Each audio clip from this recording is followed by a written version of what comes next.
Assalamualaikum warahmatullahi wabarakatuh. Alhamdulillah nasta'inu wa nastaghfiru wa na'udzu billahi min shururi anfusina min sayyiati a'malina may yahdihillahu fala mudilla lahu wa may yudlil fala hadiya lahu. Asyhadu an la ilaha illallah wahdahu la syarika lahu wa asyhadu anna Muhammadan abduhu wa rasuluhu la nabiyya ba'da. Allahumma shalli wa sallim ala sayyidina Muhammad wa ala ali sayyidina Muhammad.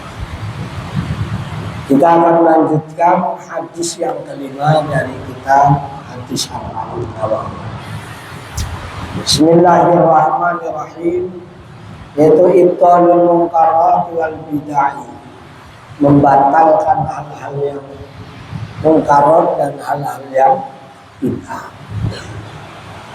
An ummil mu'minin ummi Abdillah ibn Aisyah radhiyallahu anha anha qalat qala Rasulullah sallallahu alaihi wasallam man ahdatsa fi amrina hadza ma laysa minhu fa huwa raddun rawahu Bukhari wa Muslim. Wa fi riwayatin li Muslimin man amila amalan laysa alaihi amruna fa huwa raddun. Hadis dari Ummul Mukminin Ummi Abdillah, yakni Siti Aisyah, semoga Allah memberikan ridho kepadanya. Dia berkata, sabda Rasulullah SAW, mentasabana wa ahdatsakan gawean yang anyar sopo yang dalam urusan isun ada ini ma laisa kamanana ma imbarang laisa kamanana min saima bahwa maka itu terima itu raddun dia. Barang siapa yang membuat sesuatu yang baru yang tidak ada dalam perintahku, tidak ada dalam contohku, maka itu akan ditolak. Yang penting itu nggak ada perintah, tapi juga nggak ada larangan. Jadi pemahaman bid'ah itu tidak letterlock bahwa tidak semua yang tidak dilakukan oleh Nabi. Karena Nabi itu tidak melakukan sesuatu itu tidak semuanya karena salah. Contohnya sholat tarawih. Nabi itu tidak pernah mencontohkan sholat tarawih berjamaah karena takut jadi beban, jadi berat, takutnya disangka wajib. Maka Nabi tidak pernah memerintahkan. Tapi kemudian di zaman sahabat, khususnya Sayyidina Umar, menginstruksikan sholat tarawih berjamaah. Apa berani kita mengatakan Sayyidina Umar itu bid'ah karena tidak melakukan sesuatu yang tidak dicontohkan oleh Rasulullah. Tapi ternyata semua sahabat sepakat bahwa sholat tarawih dilakukan berjamaah itu sunnah. Nah itu hikmahnya.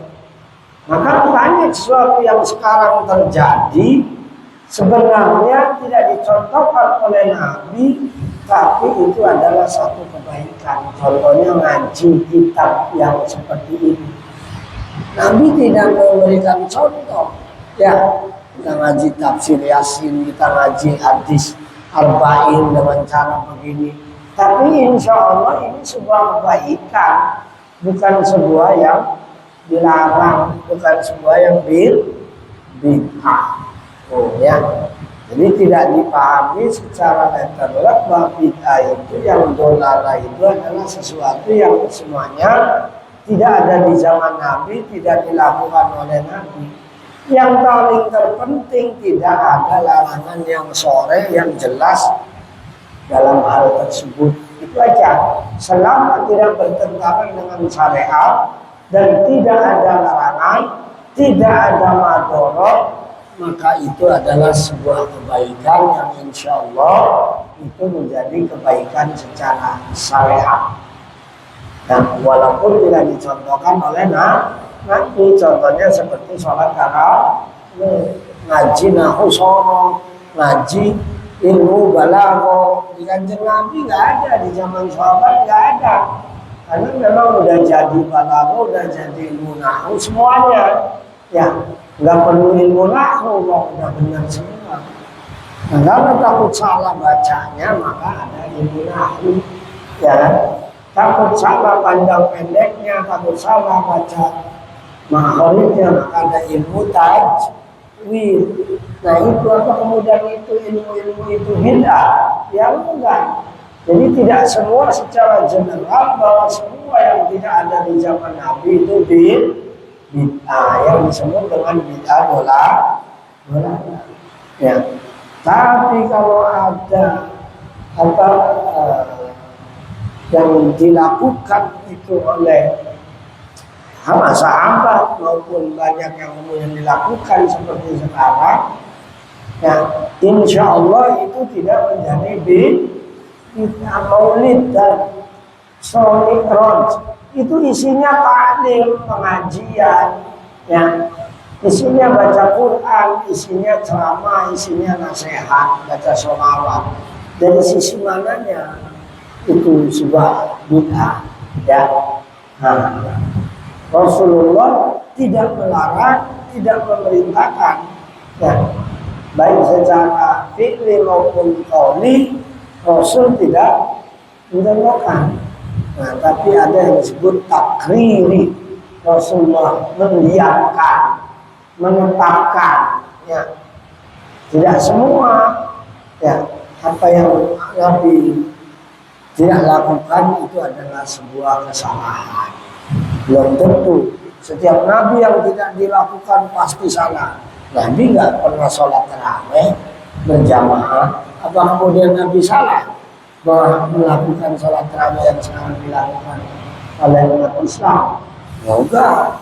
Nah itu, ya tidak boleh letterlah kita memahami bahwa segala sesuatu yang tidak ada di zaman Nabi, tidak dicontohkan oleh Nabi pasti sesat. Belum tentu. Yang harus lihat secara jeli dan utuh. Tidak boleh seperti itu. Agama ini luas dan luas. Jadi sepanjang itu kebaikan yang tidak bertentangan dengan syariat, tidak ada larangan secara pasti, tidak ada madorot secara umum, maka itu adalah kebaikan. Maka ada muhakkamah. Bahkan sebuah tradisi yang menjadi sebuah kebaikan itu bisa jadikan hukum, ya hukumnya bisa jadi boleh, bisa jadi sunnah, ya karena itu kebaikan. Sebelum Ramadan orang saling antar silaturahim, bawa makanan, bawa apa? Teng-tengan untuk orang tuanya, untuk saudaranya yang lebih sepuh, itu bagus nggak? Ngirim makanan ke orang tua bagus nggak? Itu tradisi di sebuah daerah, di sebuah wilayah, yang kalau mau lebaran begitu. Itu tidak bertentangan dengan agama, tidak ada larangan. Tapi di zaman Nabi itu nggak ada. Orang-orang, para sahabat maupun Nabi kalau mau lebaran, mau puasa, kirim-kiriman. Ya kan, ngirim mertuanya, ngirim besannya, ngirim orang tuanya. Terus sekarang dilakukan di kita, baik nggak? Baik.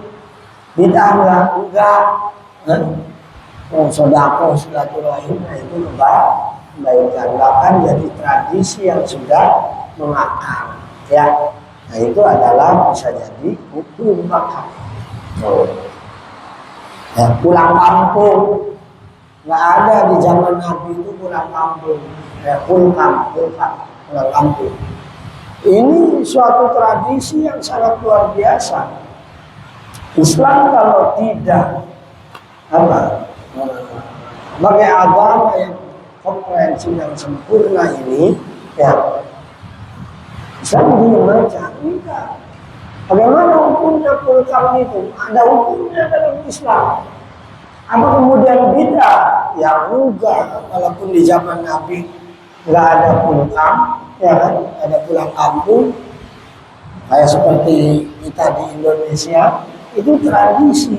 Tapi sebuah tradisi diniatkan sebuah kebaikan, kita silaturahim, menyambung saudara, menyambung kerabat, teman, sahabat yang di kampung untuk bisa saling kasih mengasihi, saling memberi, itu sebuah kebaikan. Karena itu kebaikan, maka pulkam jadi ibadah. Oh ya, jadi itu hebatnya. Ya. Tradisi tapi jadi ibadah. Ayo, siapa yang berani mengatakan pulang kampung bid'ah? Semuanya terlibat. Polisi, tentara, dinas perhubungan, dinas kesehatan, semua terlibat untuk mengamankan orang pulang kampung. Orang mau pada salaman. Ya. Oh, hebat, itu ada tradisi. Tidak dianjurkan, tidak diperintahkan oleh agama harus pulang kampung. Tapi pulang kampung menjadi sebuah tradisi yang rutin tiap tahun dilakukan. Setiap Ramadan pasti ada Idul Fitri. Setiap Idul Fitri ada orang pulang kampung, silaturahmi. Dosa apa enggak pulang kampung? Dosa enggak? Ya enggak, masa dosa. Nah itu di zaman Nabi ada enggak? Tapi kebaikan bukan kebaikan, karena kita pulang silaturahmi, yang punya orang tua, yang punya nenek, yang punya saudara, jadi ketemu, niatnya silaturahmi. Ini cuma bahasanya pulang kampung, ya. Oh, jadi tidak semua yang tidak ada di zaman Nabi itu adalah bid'ah. Tidak semua yang bid'ah kemudian sesat. Ada bid'ah sayyi'ah, ada bid'ah hasanah. Itu ada Imam Syafi'i. Bahkan kata Sayyidina Umar, nikmatu bid'atin hadi. Senikmat-nikmatnya, sebaik-baiknya bid'ah ya yang ini. Lalu Umar menunjuk sholat tarawih berjamaah. Umar menyatakan itu bid'ah, tapi bid'ah yang terbaik. Berarti menunjukkan ada bid'ah yang baik dan ada bid'ah yang buruk. Ya. Jadi jangan dipahami bahwa tidak semua yang tidak dilakukan dan dicontohkan oleh Nabi itu adalah bid'ah dolalah. Termasuk mengambil amal dari syariat bahwa barang siapa yang mengamalkan sesuatu yang tidak ada perintah dariku, maka itu ditolak. Yang penting tidak ada dalil yang melarangnya. Bahwa perintah itu bisa bersifat tertulis, bisa bersifat tertulis, tersurat maupun tersirat. Ya. Jadi harus dipahami secara luas. Hadis yang ke-6. Nabi Abdullah bin Uthman bin Bashir radhiyallahu anhu maqala sami'tu Rasulullah sallallahu alaihi wasallam yaqul innal halala bayyinun wa innal harama bayyinun wa bainahuma mushtabihatun la ya'lamuhunna katsirun minan nas faman ittaqa syubhat istabra li dinihi wa man waqa fi syubhati waqa fil haram kama yana hawla al-hima yushiku an yarta'a fihi. Ala wa inna likulli malikin hima. Ala wa inna himallahi maharimuh. Ala wa inna fil jasadi mudghah idza salahat salahal jasadu kullu wa idza fasadat fasadal jasadu kullu. Ala wa ya Bukhari Muslim. Hadis yang kedua tentang halal dan haram. Ya. Dalam Islam ini ada yang halal, ada yang haram. Tapi di antara ada yang halal, ada yang haram itu apa? Syubhat. Kata Nabi dari Abdullah bin Uthman bin Bashir, semoga Allah memberikan ridho kepadanya, semoga Allah memberikan ridho kepada keduanya. Dia berkata, saya mendengar Rasulullah SAW bersabda. Kata Rasul, innal halala bayyinun wa innal harama bayyinun wa ma bainahuma mustabihatun. Ya. La ya'lamuhunna katsirun minan nas. Sungguhnya yang halal jelas. Yang halal ini jelas. Nasi halal, gorengan, tahu, tempe, lontong halal, jelas. Ya, yang halal-halal aja banyak banget jelas. Ayam, kambing, sapi, kerbau, jelas. Kita ketemu binatang, ini halal apa haram? Ya kalau nggak halal ya udah jangan. Ya, karena nggak jelas. Kalaupun nggak halal, jangan-jangan yang halal-halal aja. Makanya wainal haram bayyinun, yang haram juga diharamkan oleh Allah dan Rasulnya jelas. Udah jangan khamr, judi, zina, makan barang-barang yang haram, baik sifatnya, zatnya ataupun caranya, itu udah jelas. Jangan, udah jelas. Jadi Allah sudah jelaskan yang halal jelas, yang haram jelas. Wallahu bainahuma mustabihat. Nah, dikatain halal nggak jelas, dikatain haram nggak jelas. Nah itu disebut apa? Syubhat. Kalau bisa kita milih yang jelas-jelas saja lah, kalau bisa, ya, biar nggak jatuh pada yang haram. Awalnya syubhat dulu, lama-lama ke yang haram. Syubhat ini la ya'lamuhunna katsirun minan nas.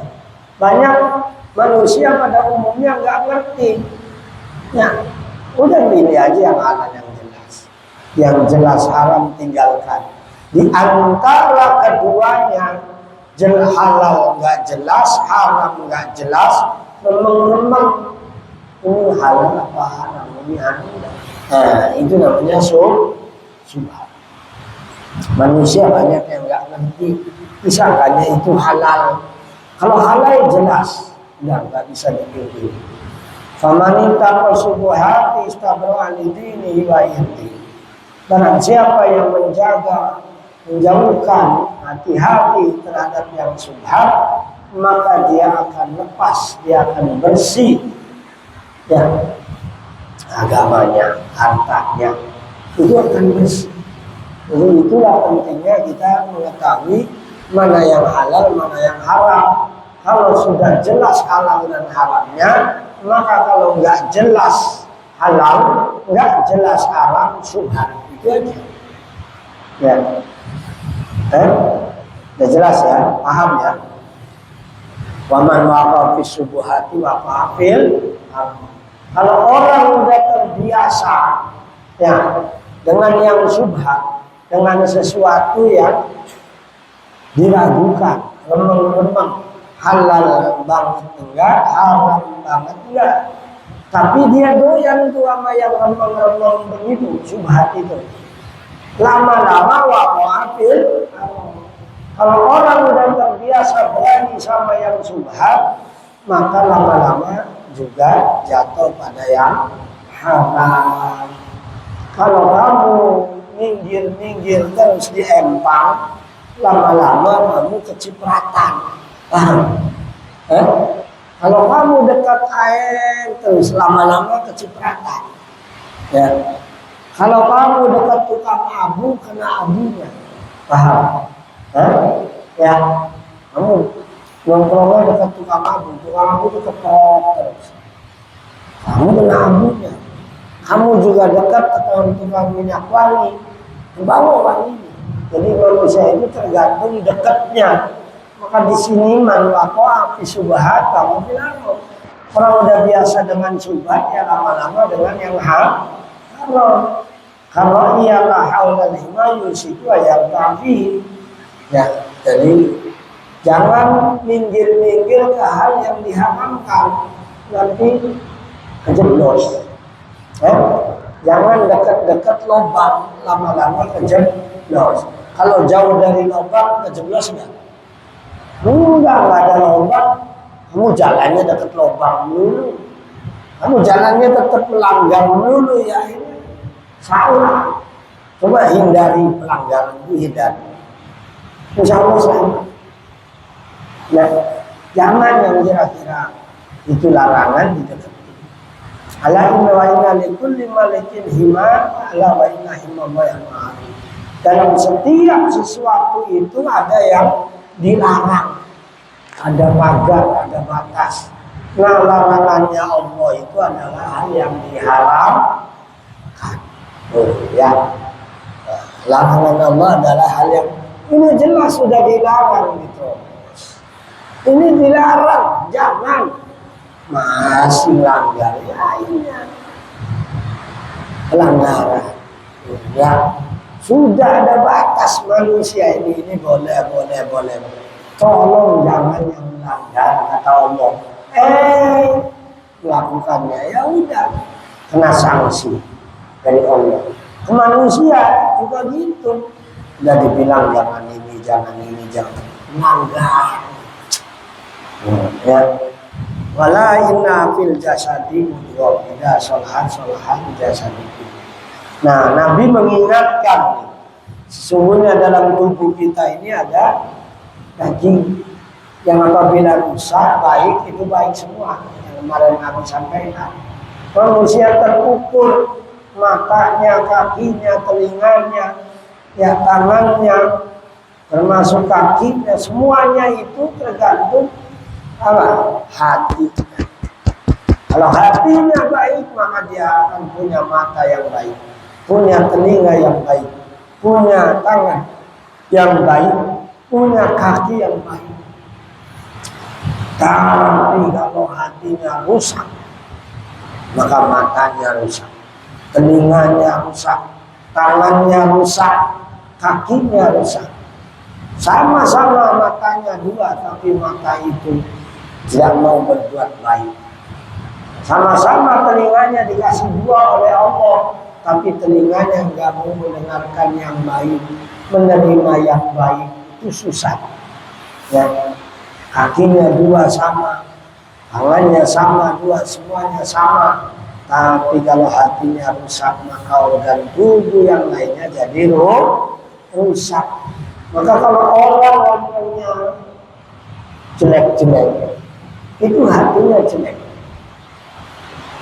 Ngomongnya jelek-jelek, itu hatinya jelek, kita gak apa. Karena orang yang hatinya bersih baik, ngomongnya juga baik. Kalau ada anak perilakunya buruk, hatinya buruk, kotor, udah gitu aja. Ya orang kok kayak gini kan susah. Udah hatinya buruk, maka kita orang beriman, dan santri harus bisa membedakan. Ya, inilah pentingnya belajar. Tadi yang halal dan yang haram jelas. Yang rusak, hati yang rusak dengan hati yang tidak rusak itu jelas. Nah, kita hindari yang rusak, yang haram, menuju jalan yang halal, menuju jalan yang baik. Masih nggak mau juga ya terserah. Yang hati lama alaihi illa bala habis nyampein bukan hanya ke santri, jadi ke masyarakat, ke petani, nyampein tugasnya. Orang mau mengikuti mau enggak itu urusan dia dengan Allah Subhanahu wa Ta'ala. Kita sudah memberitahu apa yang menjadi kewajiban kita untuk ngasih tahu, tapi ternyata nggak mau, ya itu terserah. Wallahu a'lam bishawab. Itu hadis yang ke-6, jadi bahas tentang halal dan haram. Di antara halal yang jelas, haram yang jelas, yang tidak jelas halalnya, tidak jelas haramnya adalah syubhat. Orang yang hati-hati berusaha menghindari yang syubhat, berarti dia menghindari yang halal. Karena yang syubhat saja dia nggak berani, apalagi yang haram.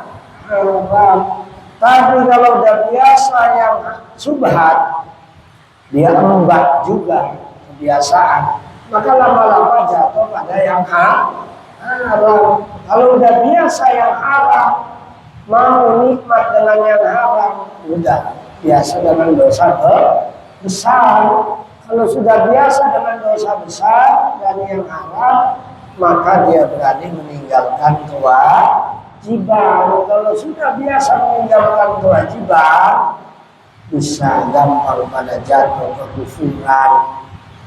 Nah itulah yang kemudian hatinya menjadi rusak, maka rusak semua perilakunya, ucapannya, tindakannya, awalnya dari yang subhat. Karena orang itu tergantung yang makan. Kalau makannya bagus, bagus. Hatinya bersih, jiwanya bersih. Kalau makanannya kotor, ya yang haram-haram, yang subhat, ya kotor juga hati jiwanya. Nah itu akhirnya jadi kotor, semuanya rusak semuanya. Ya, mesin motor diisi sama campuran air. Mestinya bensin campur air, campur oli, campur bensin. Saya mesinnya rusak kan? Rusak kan? Nah kalau rusak bisa jalan ya? Nah, nggak bisa. Itu kayak gitu manusia. Kalau biasa dikotori, ibarat mesin tadi diisi yang haram, yang subhat, yang haram, udah itu orang kotor. Kelihatannya aja itu sehat, tapi rusak sih. Ya, agama berikan nasihat kepada kita agar kita tidak hatinya rusak, disebabkan dengan selalu sering makan yang subhat. Sering makan yang subhat, akhirnya makan yang haram. Itu awal kehancuran manusia dari hal makanan yang haram. Na'udzubillah min dari puasa bukan hanya mencegah yang halal, bukan mencegah yang haram, yang halal saja kalau belum waktunya itu nggak boleh. Kira-kira kalau hari ini kita minum boleh nggak siang sekarang? Kalau nggak ada uzur nggak boleh, dosa kita. Itu halal, air-air kita yang beli kita dengan uang kita yang halal saja kita hindari kalau belum waktunya, apalagi yang haram. Inilah nasihat atau ibrah dari puasa. Puasa itu menahan diri, ya, menahan diri dari semua yang membatalkan, dari semua yang diharamkan. Yang haram karena sifatnya, haram karena cara memperolehnya. Halal saja kita hindari kalau belum maghrib, apalagi itu makanannya haram. Wallahu a'lam bishawab. Mudah-mudahan manfaat kita diberikan rezeki yang halal, yang berkah, ya, dijauhkan dari yang haram-haram, karena akan merugikan diri kita, merugikan anak keturunan kita. Siapa yang memasukkan, memberikan rezeki yang kepada anak istri yang haram, maka dampaknya adalah perilaku anak keturunan kita nanti ke depan tidak baik. Sulit untuk menerima kebaikan dan kebenaran. Na'udzubillah min dzalik. Mudah-mudahan Allah bimbing kita, bimbing keluarga kita, bimbing kerabat sahabat kita semuanya ke jalan yang diridhoi oleh Allah Subhanahu wa taala, dijauhkan dari jalan yang dimurkai dan sesat. Al-Fatihah. A'udzubillahi minasyaitonir rajim. Bismillahirrahmanirrahim. Alhamdulillahirabbil alamin. Arrahmanir rahim. Maliki yaumiddin. Iyyaka na'budu wa iyyaka nasta'in. Shiratal mustaqim. Ghairil maghdubi 'alaihim waladdallin. Amin. Subhanakallahumma wa bihamdika asyhadu an la ilaha illa anta astaghfiruka wa atubu ilaik. Terima kasih. Allahumma fiqh ila kami thariq. Wassalamualaikum warahmatullahi wabarakatuh.